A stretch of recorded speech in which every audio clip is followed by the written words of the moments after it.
ni defoon na ko ci sénégalais tout un chacun dugal seen koppar ngir ñu daal di tabax li nga xamante ni moom moo di réewum Sénégal ñu daal di amoon ab objectif boo xamante ni toll na ci 300 milliards de francs CFA ne ni démb ñu daal di gis ne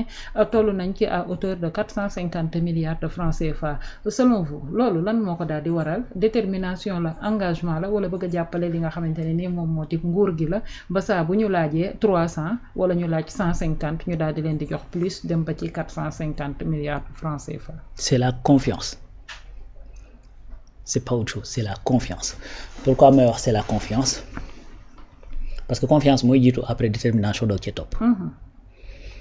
Pourquoi may wax c'est la confiance? Parce que dañ nekk dans une situation qui est compliquée. Ouais. Malgré loolu nit ñi ne tey ñu trouver ay solutions et ay solutions yu endogènes. Loolu mooy benn. Deuxième chose mooy que ni lii c'est la suite de li ma doon wax sànq. Parce que dafa am une logique boo xamante ni situation actuelle bi loolu lay répondre. maanaam Bintalaay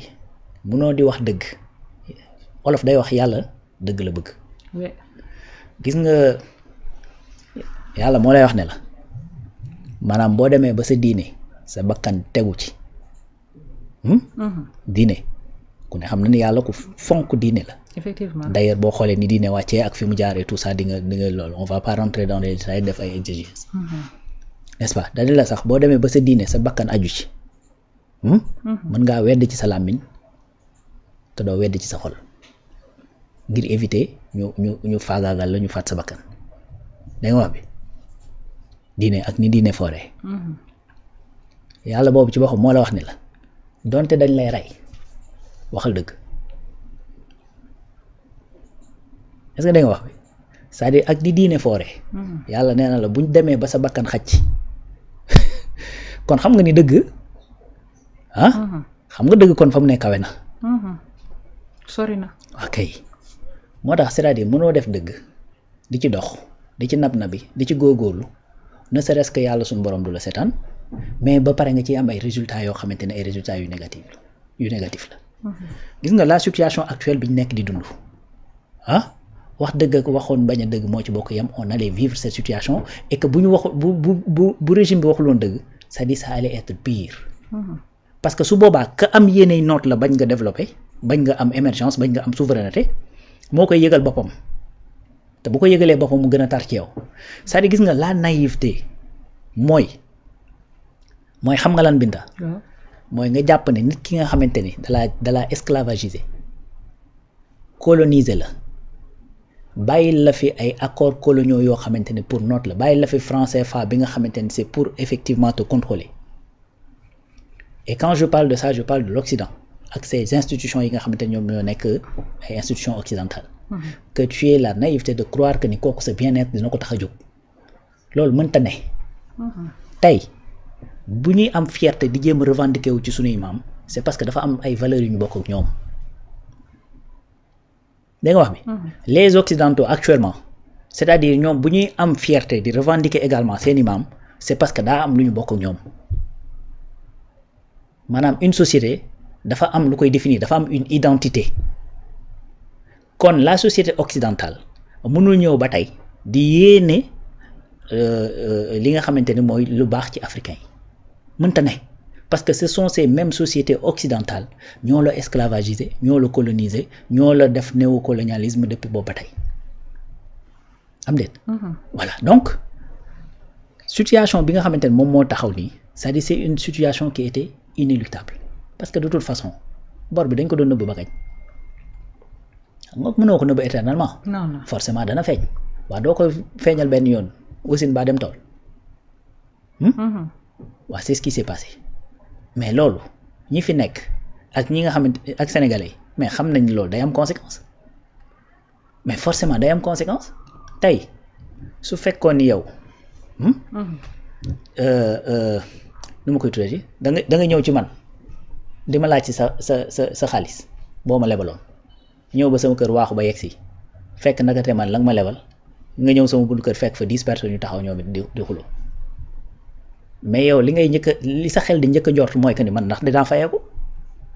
am déet effectivement sa xel loolu lay njëkk jot. bu fekkee da ngaa waaxu ñëw ba sama kër fekk ci buntu kër gi ñetti nit toog naan bu fi rawaan yegsee dina ma fay sama xaalis yow immédiatement sa xel dana jot ndax man dinaa fayeeku. mais loolu c'est logique. effectivement loolu da nga jàpp ne man mi nga xamante ne man maa doon leb gi loolu man xalaatuma ko wala man mi nga xamante ne maa ñëw ne leen yéen ñëpp dama leen abal alal man xalaatuma loolu mais dama koy xalaat ce que je veux dire mooy tey les nouvelles autorités bi ñuy génnee li nga xamante ne mooy la vérité des chiffres mënuñoo bañ a xalaat ni dafay am conséquence. exactement loolu mënta ne. voilà donc xalaat ni dafay am ay conséquences xam nga nan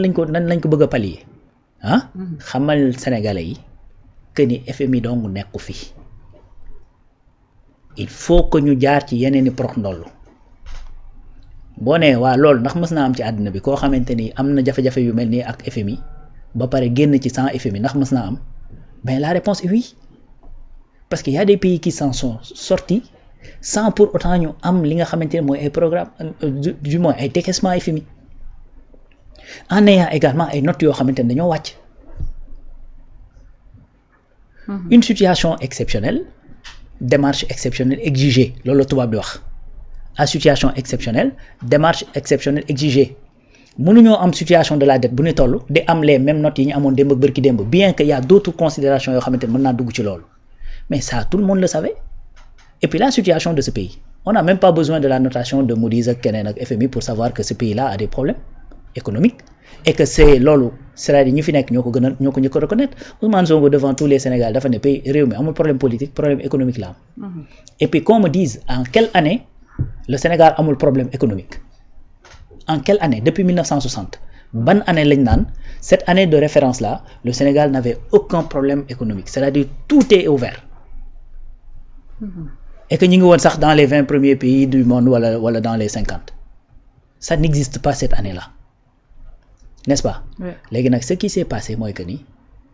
ñi nga xam ni dañ leen a wax dëgg dañu xam ni dëgg mooy njëkk mooy mujj ñi ëpp ci ñooñu doon ay sénégalais ñoo ne ah man de kii di ma toog di ma wax dëgg au moins il a le mérite d'être transparent ak man donc wax na ma fi mu jëm du dëgg donc comme wax na ma fi mu jëm xam naa fi mu jëmale samay koppar mais danaa ko accompagner problème boobu la sénégalais amoon les sénégalais n'ont jamais eu de problème à donner dema xola da ngay dem fii Touba nga dem Daaru Salaam ñi nga xamante ni ñoo nekk waa kër Sëñ Cheikh Anta est-ce que xam nga bu ñuy siyaare ji sëriñ bi nu ñuy def dañ koy defal valise def ci xaalis jox ko almet ne ko bu la neexee taal ko xam nga lan moo indi loolu c'est-à-dire la confiance parce qu'ils savent que ni bu ñu ko joxee dañ na dugal alal ji foo xamante ni dina jural njëriñ communauté bi c'est ça qui a été rétabli te li ko rétablir mooy ce discours de vérité bi nga xamante ni dañ ko tenir ci Sénégalais yi tenir ko effectivement avec les partenaires étrangers ces 450 milliards il y a pas que des Sénégalais il y a pas que la diaspora il y a des institutions yoo xamante ni c'est des institutions financières yoo xam ne dañ ci dugal seen àll n'est-ce pas appel bi ñu def ci marché UEMOA bi par adjudication xam 44 milliards lañ ci levé 44 milliards c'est des institutions financières également et des partenaires financiers ñoo ci dugal seen xaalis au moment où Moody's avait déjà baissé la note du Sénégal Moody's bi mu baissé note Sénégal ba tey yéegalaatu ko bi mu ko baissé ba tey yéegalaatu ko moment bi ñu baissé notu Sénégal ci la ñu dajale fii 13 211 milliards d'intention d'investissement c'est ça qu'on appelle la confiance c'est ça qu'on appelle la confiance c'est ça qui a été rétabli léegi nag loolu daje xam nga lan cette détermination des Sénégalais ngir jëlal yëf yi seen bopp nag maintenant maanaam jël suñu destin en main ba nga xamante ne avec ou sans les institutions mais on est obligé d'avancer tey bu institutions yi xëyoon suba ne joxuma dara Sénégal lan la ñu war a def te yu ci nekk jooy tuuri rangoñ déedéet dañuy avancer di Martin Luther King dafa doon wax ne soo mënta naaw dawal boo mënta daw doxal boo mënta dox raamal mais lu mënti xew avancer réew mi foofu la toll di c'est-à-dire bu ñu doon raam sax dañoo war a avancer avec la volonté d'aller de l'avant notation Moody's bi xam nga ban problème la ñuy indil eurobond combien de fois lañ toog fii dénoncer ne eurobond du lépp façon lépp bu baax ñaata yoon lañ ko doon dénoncer parce que dañoo amul woon beneen pexe c'est tout mais ku amoon beneen pexe beneen alternative doo dem di jël ay eurobond parce que conditions yi ñu la koy joxee moom la ñuy indil ay jafe-jafe la notation mais muy ci marché UEMOA bi on arrive à lever muy feneen ak feneen ak feneen beneen affaire Moody's xam nga ci lu mu basé wu ci dette bi ak le fait que FMI signéegul programme assemblée générale FMI xam nga kañ la commencé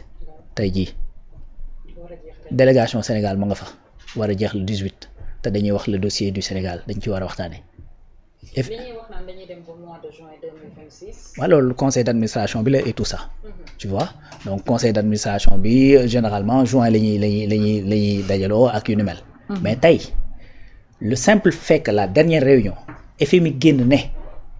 pare nañu pour def un programme avec le Sénégal. Première conséquence bi lan la woon mais les notes yi nga kii bi ñu am nu ma koy tuddee les performances yi ñu amoon ci eurobond yii ñuy wax bu 2028 ak 2033 mais dafa performance yi dañoo yéeg. Effectivement. N'est-ce pas juste le fait que ñu déclaré woon loolu donc pour man y a pas péril en la demeure et puis même la situation la plus catastrophique xam nga mooy lan FMI ne wan naa leen ginnaaw du ma ànd ak yéen qu'est-ce que ça change à la situation actuelle. du ci wàññi dara. du ci wàññi dara di. parce que mënuñoo dund lu pire li ñuy dund actuellement di donc li ñuy dund nii actuellement on peut pas être plus bas que terre. est-ce que su boobaa tamit du empêcher ñi nga xamante ni ñoom ñoo daal di nekk investisseurs yi ñu daal di am confiance ci réew mi ci. c'est sûr que dana am ñoo xamante ni dañuy déglu FMI loolu c'est sûr et certain n'est-ce pas. mais est-ce que cela doit nous empêcher d'avancer. je ne le crois pas c'est-à-dire ce que tu vas faire mooy encore une fois. ñi nga xamante ni ñoom nga mën a liggéeyal te ñu am ci yow confiance malgré que FMI parce que FMI depuis kañ lañ commencé depuis janvier 2024 il y a pas eu de décaissement dafa empêché chinois yi ñu ne dañuy installer au Sénégal non empêché wu leen ñu ne dañ fiy def deuxième raffinerie empêché wu leen ñu ne dañ fiy installer li nga xamante ni moom mooy usine métallurgie empêché wu les Turcs ñu ne dañuy installer benn ferme boo xamante ne ferme agricole la usine bi nga xamante ne moom mooy monter les tracteurs ça n'a pas même empêché les Allemands ñu indi usine Mercedes parce qu'on a du pétrole et on a des loolu ñu ma koy tuddee des matières premières yoo xamante ne dañ nekk dans le sous-sol te loolu rek garantie la n'est-ce pas. FMI en réalité su fekkee da nga nekk situation yi la nga xamante ne moom la lay proposer comme ay solution boo ci duggee c'est-à-dire dootoo jógati mukk parce que privatisation la lay indi jël lépp nga brader ko. nga joxe ko à des prix yoo xamante ni dafay yomb mais loolu moo nga toog nii nga muñ benn 2-3 ans ñoo yam di am déet ñoo yam moo tax encore une fois c'est-à-dire vu cette situation nous on peut pas vivre pire te nag généralement nit bu demee bu doo au mur c'est-à-dire sa capacité effectivement à te réinventer dafay décupler wu est-ce que xam nga lan moo tax bokk na ci li tax le peuple juif l'a dominé un peu Moyen-Orient avec yu demee noonu te tout simplement parce qu'ils ont toujours été persécutés dañ dem ba am instinct de protection boobu maanaam lépp lu ñuy réfléchir mooy comment on va faire pour dominer yi nga xamante ni ñoom ñooñu doon dominer li ma bëgg a expliquer ci loolu rek mooy gis nga bu fekkee da nga dem ba dem dos au mur ba nga xamante ni yëf yi kii na c'est-à-dire c'est da ngay am une capacité déjà loolu sax parfois dafay yokk solidarité xanaa moom oui gisoo nii bi ñu wootee kii bi diaspora bond yi nii gisoo gars yi niñ ci demee ak engouement. Effectivement. waaw parce que situation bi ku ci nekk da cee bëgg a bokk ci ki nga xamante ne moom moo koy régler les gens disent que ni su fekkoon lu ñu mën a maye la dañ koy maye. j'ai vu des gens dire loolu c'est parce que effectivement loi moo ko tënk et tout ça mais bu doon loo xamante ne mën nañ ko may le peuple le gouvernement Sénégal dañ leen koy may ñu bañ ñoo rembourser. tout dëgg donc loolu mooy la situation actuelle donc pour résumer notre Moody's ou sans notre Moody's on sait que ce pays-là effectivement on est en difficulté. Moody's ba mu ñu wàccee suñu note ba tey yéegalaatu ko te ci biir période bi mu ko wàccee noonu des investissements ñi ngi doon ñëw fii ci réew mi ñuy signer effectivement des accords fu mu toll nii BAD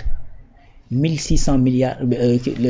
kii bokk Banque islamique à travers benn filiale am 1600 milliards la ñu signé ak moom sur 5 ans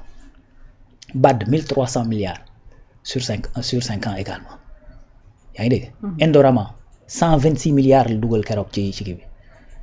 usine bi nga xamante ne moom moo war a defar fii ci Tivaouane Peulh pour recycler les eaux usées également c'est plus de 100 et quelques milliards donc au moment où wàcc nañ noti les gens viennent parce que ils ont confiance ci benn état boo xamante ni dafa def le choix de dire la vérité ba pare changer code des investissements changer code des impôts defaraat OFNAC génn liste GAFI mais tous ces efforts là da nga foog ne dafay jël rek ñu daal di tàbbi géej noonu loolu mënul ne. il faut que loolu mu jur ay jeexital moo tax Cheikh Diba di wax ci lettre ci communiqué bi mu génne woon di wax ci note Moody's bi que bu ngeen di kii xool leen période yi ngeen di génnee seen notes yi ak ni ngeen nga xamante ni noonu ngeen di defee la notation loolu moo tax mu koy wax. parce que tey bu fekkee ni effort yi yëpp nga xamante ne état mu ngi koy def mais bu ñu dawee fii ak fin d'année décembre mais la réalité sera tout autre yow déjà sa discipline budgétaire yaa ngi koy tegaat ci axe sa déficit budgétaire yaa ngi koy wàññi la dette également pareil sa assiette fiscale mi ngi yokk mais loolu yëpp dafa war a peser sur la balance de la notation. effectivement mais Alaaji Rawane sama question dafay daal di ñëw par rapport ak koppar yi nga xamante ne moom moo di diaspora bonne yaa ngi koy daal di wax. koppar yi nga xamante ne ñu ngi koy daal di leb ci espace UEMOA bi loolu noonu lépp ñu koy leb tey ci ay koppar bëgg kaa daal di dugal ci réewum Sénégal et que pendant ce temps Ousmane Sonko yor na ab programme boo xamante ne